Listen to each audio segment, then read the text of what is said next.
सम्राट चौधरी यानी उस समय के राकेश चौधरी या राकेश कुमार ने जांच में सहयोग नहीं किया या ये साबित नहीं कर सके कि उन्होंने अपने दस्तावेज में जो उम्र दिया है वो सही है या नहीं, वो गलत था। पिछले 24 घंटे में एक रेप की घटना मुजफ्फरपुर में हुई है और एक रेप की घटना किशनगंज में हुई। कैसल में एक घटना हुई जिसमें 200 लोग एक रात में उस रेल दुर्घटना में मारे गए थे। मंत्री पद से बर्खास्त कोई सरकार ने नहीं किया था, किसी पार्टी ने नहीं किया था, ये राजभवन से निकला हुआ आदेश था। मीडिया के सभी प्रमुख राष्ट्रीय मीडिया के चैनलों ने ऑन एयर वो पूछते रह गए कि भाई साहब आपकी डिग्री क्या है, उन्होंने आज नहीं बताया। नमस्कार, आप देख रहे हैं केबीसी न्यूज। बिहार में नए मुख्यमंत्री के तौर पर सम्राट चौधरी के आने के बाद विपक्षों की तरफ से हमला होना शुरू हो गया है। बता दें कि प्रशांत किशोर की जो पार्टी है जनसुराज, उनके जो नेता है आज जोरदार हमला किया है सम्राट चौधरी मुख्यमंत्री पर और उनके पिछले किए हुए कारनामे, जन्मतिथि, नाम और डिग्री को लेकर के क्या कुछ कह रहे हैं, जरा आप सुनिए। आपके सामने अभी बिहार में जो कुछ हो रहा है उस पर अपनी प्रतिक्रिया करने के लिए आए हैं।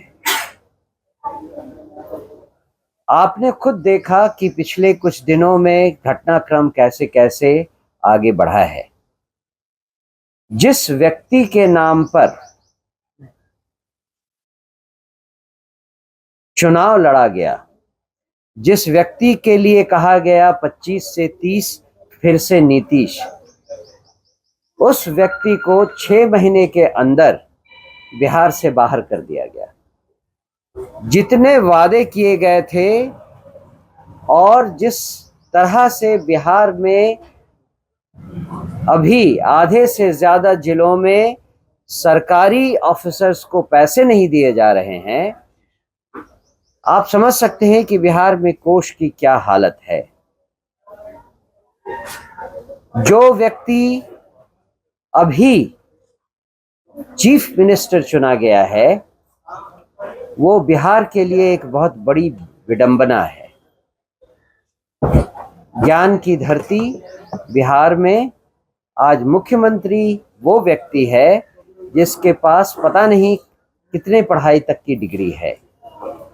ऑपोजिशन लीडर जो है वो 9वीं तक पढ़ा हुआ है। इसके अलावा आप अगर ये देखें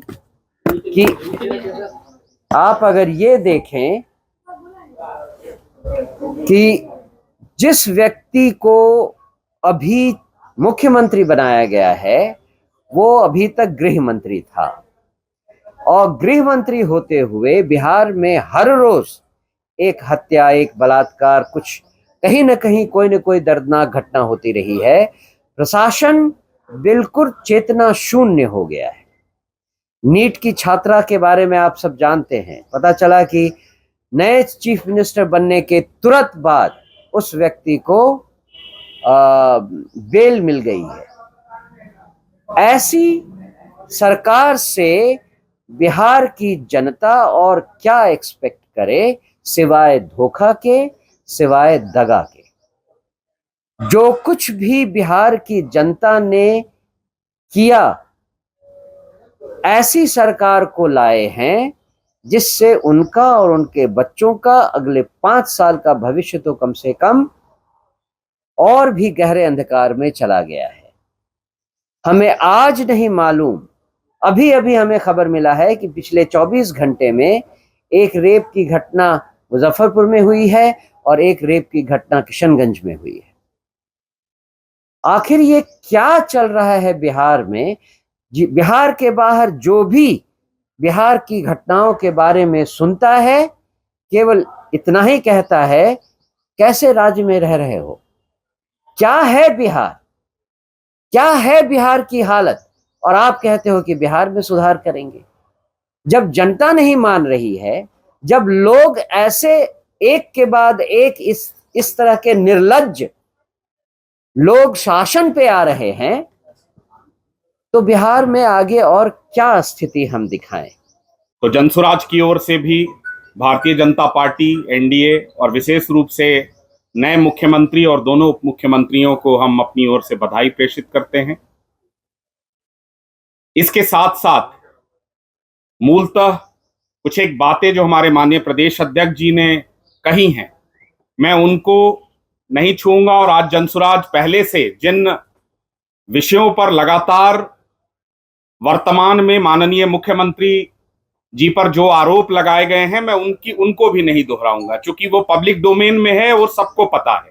उसके बारे में पुनः बात करने का कोई औचित्य नहीं है। लेकिन कुछ एक नई बातें हैं और मुझे ऐसा लगता है कि लोकतंत्र में जो सबसे महत्वपूर्ण शब्द है वो पहला, लोकतंत्र में लोक, और लोक के साथ एक और शब्द होता है लाज। यानी लोकतंत्र का जो पहला शब्द है वो लोक लाज बहुत आवश्यक है। और मैं ऐसा इसलिए कह रहा हूं कि मुख्यमंत्री बनने के बाद माननीय सम्राट चौधरी जी ने जो एक लाइन मीडिया से कही कि बिहार में नीतीश कुमार का मॉडल चलेगा और मोदी जी का मॉडल चलेगा, स्वाभाविक रूप से रिमोट तो वही है गुजरात में। तो सम्राट चौधरी जी को शायद याद होगा कि देश के रेल मंत्री रहते हुए गैसल में एक घटना हुई थी जिसमें 200 लोग एक रात में उस रेल दुर्घटना में मारे गए थे। और अगली सुबह इसी प्रदेश के मुख्यमंत्री ने जो कुछ किया वो देश की राजनीति में एक नजीर बना। वो लोक लाज का ध्यान रखते हुए बिहार के तब के तत्कालीन मुख्यमंत्री नीतीश कुमार जी ने अपने पद से इस्तीफा दे दिया, ये कहते हुए कि रेल मंत्री के तौर पर यह जिम्मेदारी मेरी है, कहीं ना कहीं इस दुर्घटना की जिम्मेदारी लेते हुए हम ये इस्तीफा देते हैं। दूसरी घटना आपके माध्यम से बिहार के लोगों को याद दिलाना चाहता हूं कि 2014 में जब बीजेपी के सामने लड़ते हुए जदयू को सिर्फ 2 सीटें आई तो नैतिकता के आधार पर मुख्यमंत्री जी ने अपने पद को त्याग दिया और जीतन राम मांझी जी, जीतन बाबू यहां के मुख्यमंत्री बनाए गए। ये दूसरा लोकलाज और उसी नीतीश मॉडल का उदाहरण है जो मैं दे रहा हूं आज।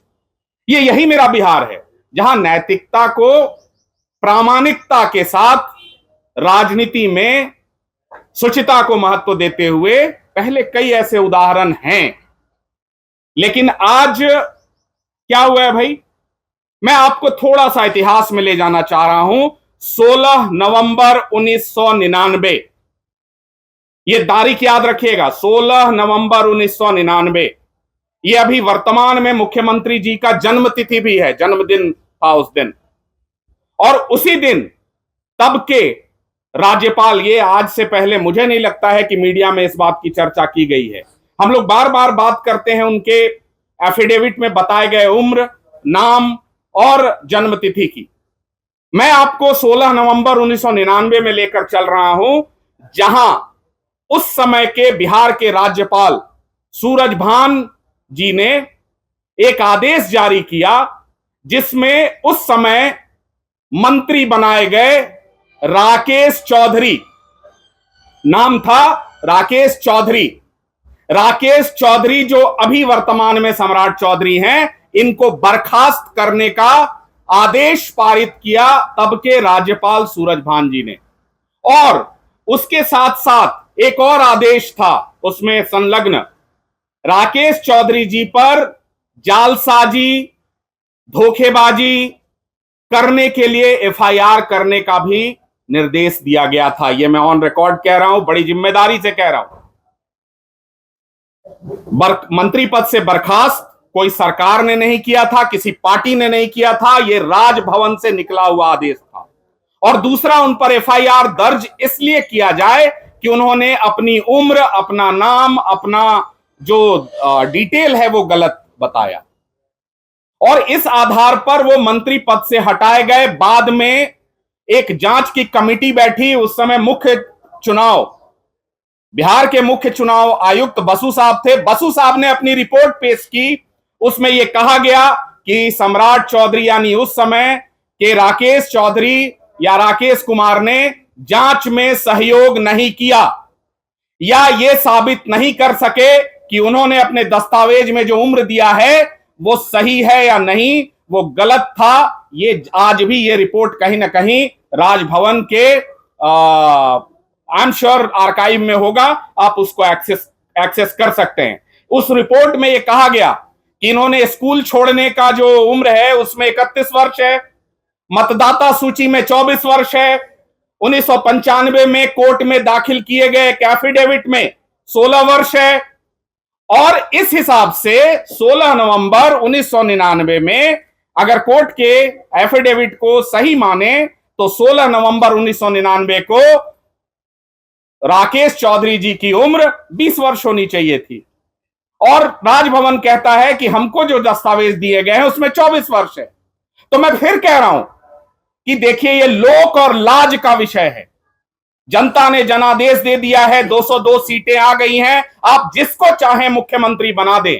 आज आपके माध्यम से मेरे नेता आदरणीय प्रशांत किशोर जी, मेरे नेता आदरणीय प्रदेश अध्यक्ष मनोज भारती जी लगातार ये प्रश्न पूछ रहे हैं कि ये प्रश्न अब बिहार की सरकार या सम्राट चौधरी या बीजेपी का जो बिहार का यूनिट है उससे नहीं है। ये सवाल अब नरेंद्र मोदी और अमित शाह जी से है, ये सवाल अब भारतीय जनता पार्टी के पार्टी विद अ डिफरेंस से है कि भाई कैसे, आखिर लोकतंत्र किस आधार पर चलेगा।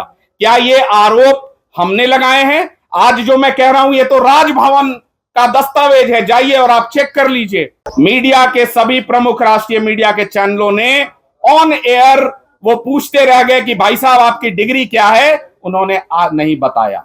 मेरे नेता कह रहे हैं कि भाई अब तो आप मुख्यमंत्री बन गए हैं, अब तो बता दीजिए कि आपकी डिग्री कब क्या है, 10वीं आपने कब पास की है, और ये आपको बताना चाहिए पब्लिक डोमेन में।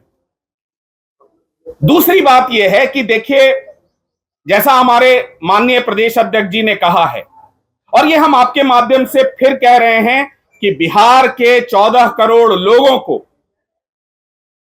यह जानने का अधिकार है कि जो नए मुख्यमंत्री हैं उन्होंने 10वीं पास कब की है, उनकी सही जन्म तिथि क्या है, उनका सही नाम क्या है। वो राकेश कुमार हैं, राकेश चौधरी हैं, सम्राट मौर्य हैं, सम्राट चौधरी हैं। भाई पब्लिक डोमेन में मेरा नाम कुमार सौरभ है, इनका नाम मनोज भारती है, ये कौन सा ऐसा चीज है जिसको हम छुपाना चाहेंगे? और क्या राजनीति में इसका कोई महत्व नहीं है? और जिन बातों का महत्व है अब उस पर आते हैं। भाई 5 महीने में एज अ गृह मंत्री और बिहार के उप मुख्यमंत्री के रूप में आपकी 5 उपलब्धियां। पहला, पटना के गर्ल्स हॉस्टलों में हमारी बेटियों के साथ जो हुआ है उसके बारे में मुझे विस्तार से बताने की जरूरत नहीं है।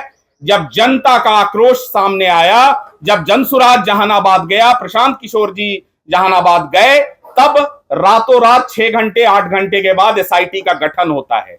फिर कहा जाता है कि अब एसआईटी नहीं, अब सीबीआई जांच करेगी।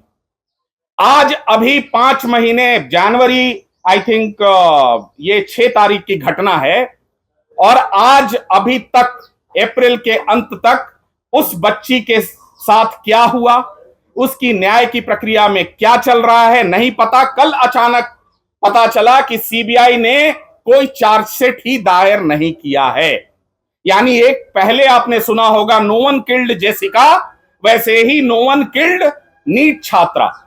यह पहली उपलब्धि थी उनकी, और आज 5 महीने के बाद भी न्याय के लिए वो परिवार अभी भी भटक रहा है। बिहार के लोग अभी भी जानना चाहते हैं कि पटना के शंभू गर्ल्स हॉस्टल में उस बच्ची की हत्या कैसे हुई, उसके साथ दुष्कर्म हुआ या नहीं हुआ, हुआ तो कौन लोग शामिल थे। क्या ये बिहार के गृह मंत्री जी का दायित्व तो नहीं था या नहीं है? आप देखिए, मोतिहारी में 11 लोगों की, बिहार में पूर्ण शराबबंदी वाले राज्य में 11 लोगों की शराब पीने से मृत्यु हो जाती है, और कोई बिहार सरकार की कोई जिम्मेदारी इसमें नहीं है। तो आपने सुना मुख्यमंत्री सम्राट चौधरी को लेकर के कैसी कैसी बातें हुई है, और उन्होंने कई ऐसे सवाल किए हैं जो उसका जवाब देना होगा। और बिहार को जिस तरह से सुशासन कंटिन्यू करने की बात कर रहे हैं, इस पर भी उन्होंने हास्यास्पद बताया और सम्राट चौधरी को कटघरे में खड़े करते हुए उनसे सवाल का जवाब मांगा है। अमलेश आनंद, केबीसी न्यूज, पटना।